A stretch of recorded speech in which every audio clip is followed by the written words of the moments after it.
Nagsimula sa simple na pasulyap-sulyap, nagpapapansin sa'yo. Umabot sa palitan ng mga mensahe, kilig na kilig ako.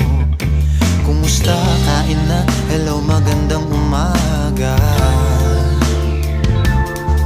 Ingat ka, pahinga, huwag kang masyadong magpupuyat pa.